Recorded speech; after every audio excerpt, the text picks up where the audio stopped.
നമസ്കാരം. ഞാൻ കൃഷ്ണദാസ്, ആഞ്ജനേയ ജ്യോതിഷാലയം.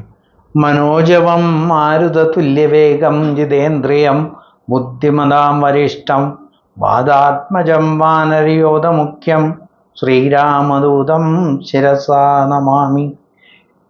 നമ്മൾ ഇന്ന് പറയാൻ ഉദ്ദേശിക്കുന്നത് എന്താണെന്ന് വെച്ച് കഴിഞ്ഞാൽ, ചാത്തൻ ഉപാസന അല്ലെങ്കിൽ ചാത്തനെ പ്രാർത്ഥിക്കുന്നതിലൂടെ എന്തെല്ലാം ഗുണങ്ങൾ കൈവരിയും, അതുപോലെ തന്നെ ചാത്തൻ എന്ന് പറയുന്ന ഒരു ദേവതാ സങ്കല്പം ദുർമൂർത്തിയാണ് എന്ന് പറഞ്ഞു പ്രചരിപ്പിച്ചുകൊണ്ട് അതിനെ പ്രാർത്ഥിക്കുന്നതും ആ ദേവതാ സങ്കല്പത്തെ അഭയം പ്രാപിക്കുന്നതും വളരെ മോശമായ ഒരു രീതിയിൽ കാണപ്പെട്ടിരുന്ന ഒരു കാലഘട്ടമുണ്ടായിരുന്നു. എന്നിരുന്നാലും ഇപ്പോൾ ആ ഒരു ചിന്തയ്ക്ക് വളരെയധികം മാറ്റങ്ങൾ വന്നിട്ടുണ്ട്. പക്ഷേ ഇവിടെ വളരെ ഒരു സങ്കടകരമായ ഒരു കാര്യം കൂടി ഇവരെ പറയാൻ ആഗ്രഹിക്കുകയാണ്. അതായത് ചാത്തനെ ഉപാസിക്കാനും ചാത്തനെ പ്രാർത്ഥിക്കാനും എന്തെന്നറിയാത്ത ഒരു ജനാവലി ഇന്ന് നമ്മൾ കാണുന്നു. ഒരു 10 ആളെ എടുത്തു കഴിഞ്ഞാൽ അതിൽ 9 പേരും ഈ ഒരു മൂർത്തി സങ്കല്പത്തെ അഭയം പ്രാപിക്കുന്നു.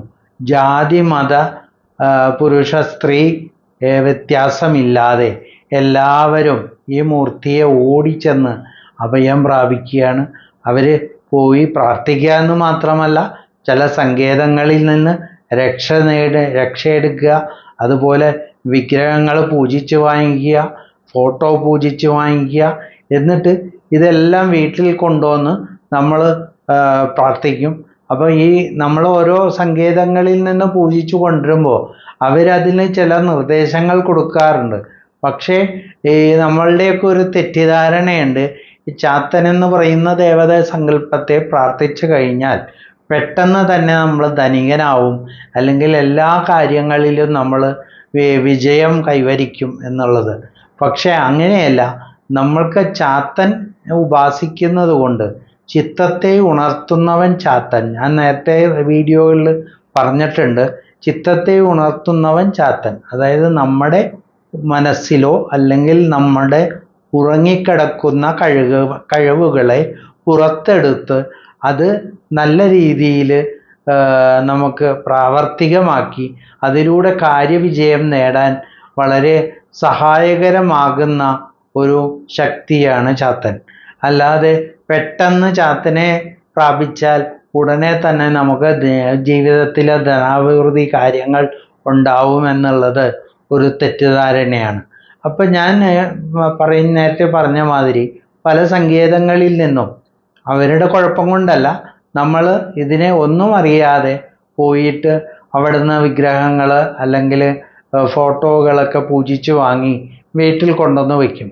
അപ്പോൾ നമ്മൾ ആദ്യകാലങ്ങളിലൊക്കെ മഠങ്ങളിൽ നിന്നോ അല്ലെങ്കിൽ ഈ ക്ഷേത്രങ്ങളിൽ നിന്ന് അവർ പറഞ്ഞ രീതിയിൽ വീട്ടിൽ വെച്ച് അതിൻ്റെ കാര്യങ്ങളൊക്കെ ശ്രദ്ധിക്കും.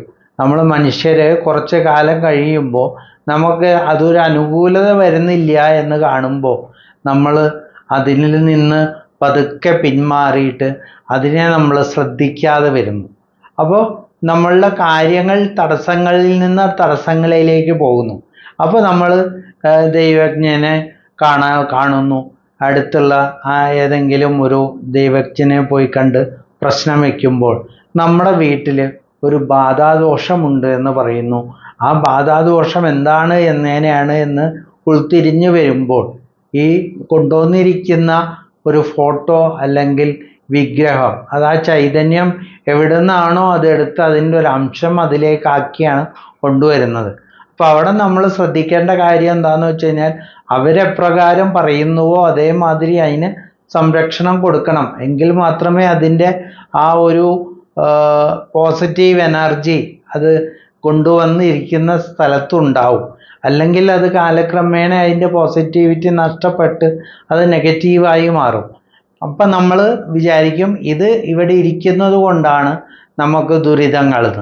എന്നിട്ട് നമ്മളത് എന്ത് ചെയ്യുമെന്ന് വെച്ച് കഴിഞ്ഞാൽ തൃപ്രയാർ. ഇപ്പം ഞാൻ വളരെ ദുഃഖകരമായ ഒരു കാര്യം പറയാൻ തൃപ്രയാർ എപ്പോഴും പോയി ദർശനം നടത്തുന്ന ഒരു വ്യക്തിയാണ്.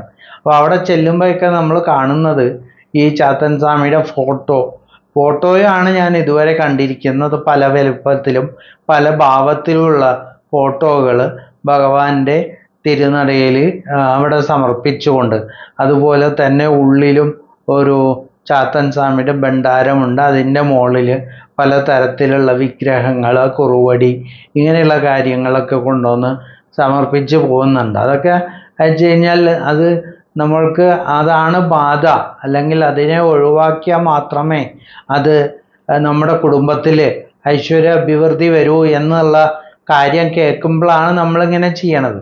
അപ്പം അത് ഒരു കാര്യം എന്താന്ന് വെച്ചാൽ, നമുക്ക് ഈ ഒരു ശക്തി ആവശ്യമാണോ എന്നുള്ളത് നമ്മൾ സ്വയമേ ചിന്തിച്ചതിന് ശേഷം ഏതൊരു കാര്യം ജീവിതത്തിൽ ഏറ്റെടുക്കുമ്പോഴും അത് എന്നും നിലനിർത്താൻ പറ്റുന്ന രീതിയിൽ ചെയ്യുന്നതാണ് എപ്പോഴും നല്ലത്. അല്ലാതെ ഒരു ആവേശത്തിൻ്റെ പുറത്ത് പോയിട്ട് എന്തെങ്കിലും എടുത്തു കൊണ്ടുവരിക, അതിനുശേഷം അത് കാര്യമായ രീതിയിൽ നിവർത്തിക്കാൻ പറ്റാതെ വരുമ്പോൾ അതിനെ പാടെ ഉപേക്ഷിക്കുക എന്നാണ് പറയുക.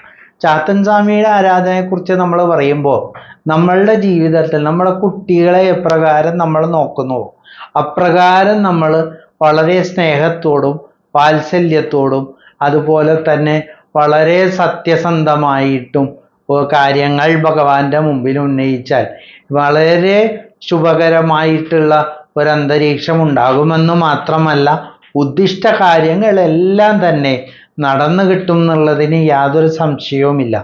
എവിടെ സ്വാമിയുണ്ടോ അവിടെ അഭിവൃദ്ധിയുണ്ട്, അവിടെ ജീവിതത്തിൽ ഉയർച്ചയുണ്ട്, സൗഭാഗ്യങ്ങളുണ്ട്, സന്തോഷങ്ങളുണ്ട്. അതേസമയം ചിലവർക്കത് വളരെ വിപരീതമായിട്ട് വരുന്നു. അതെന്തുകൊണ്ടാന്ന് വെച്ചാൽ, ഒന്നെങ്കിൽ അവരുടെ ജീവിതത്തിലെ ചില രീതികൾക്ക് വ്യത്യാസമുണ്ടായിരിക്കാം. ഇപ്പം ഞാൻ പറയുന്ന മാതിരി മനഃശുദ്ധി വേണം. ഇപ്പോൾ ഓം ശ്രീം സത്യസന്ധായ മഹാചാത്തായ നമ എന്ന് നമ്മൾ ചാത്തൻ സ്വാമിയെ പ്രാർത്ഥിക്കാറുണ്ട്. ചാത്തൻ സ്വാമിയെ പ്രാർത്ഥിക്കുന്നത് കൊണ്ട് മാത്രം ഒരിക്കലും ആർക്കും ഒരു ദുരിതവും വരില്ല. മറിച്ച് ജീവിതത്തിൽ ഉയർച്ചയും അഭിവൃദ്ധിയും, കാര്യതടസ്സങ്ങളെല്ലാം മാറി ആയുരാരോഗ്യ സൗഖ്യം കുടുംബത്തിൽ വന്നു ചേരും എന്നുള്ളതിന് യാതൊരു സംശയവുമില്ല. അതുകൊണ്ട് ആ എളിയ ഒരു അപേക്ഷയാണ്, ആവശ്യമുള്ളവർ മാത്രം പോയി സ്വാമിയെ പ്രാപിക്കുക. എന്നിട്ട് സ്വാമിയെ പറ്റില്ല, നമ്മൾക്ക് നിവർത്തിക്കാൻ പറ്റില്ല എങ്കിൽ നിങ്ങൾ ഏതെങ്കിലും മഠത്തിൽ നിന്നാണ് അത് എടുത്തേക്കണമെങ്കിൽ അവിടെ സമസ്താപരാധം പറഞ്ഞ് ആ മഠാധിപതിയെ കണ്ട് അവിടെ നമ്മൾ സമസ്താപരാധം പറഞ്ഞ് അദ്ദേഹത്തോട് നമ്മൾക്കിത് കൊണ്ട് നടക്കാൻ പറ്റുന്നില്ല എന്ന് പറയുകയാണെങ്കിൽ അവിടെ അവർ അത് തിരിച്ചെടുക്കുന്നതിന് അവർക്ക് പല രീതികളുണ്ട്. അത് പ്രകാരം ചെയ്ത് അവിടെ സന്തോഷമായിട്ട് സമർപ്പിച്ച് ഇനി എപ്പോഴെങ്കിലും നമുക്ക് ഭഗവാനെ കൊണ്ടുപോയി പ്രാർത്ഥിക്കാൻ പറ്റും എന്നുള്ളൊരു കാലഘട്ടം വരികയാണെങ്കിൽ ഉറപ്പായിട്ടും കൊണ്ടുപോയി പ്രാർത്ഥിക്കാം.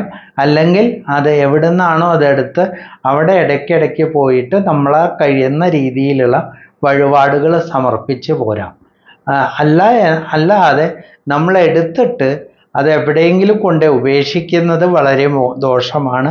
നമ്മുടെ കുട്ടികളെ വഴിയിൽ ഇറക്കി വിടുന്നത് മാതിരിയാണ്. അതുകൊണ്ട് ദയവ് ചെയ്ത് അങ്ങനെ ചെയ്യാതിരിക്കുക. ഈ വീഡിയോ കാണുന്ന എല്ലാവരെയും സ്വാമി അനുഗ്രഹിക്കട്ടെ എന്ന് പറഞ്ഞുകൊണ്ട് നിർത്തുന്നു. നന്ദി, നമസ്കാരം.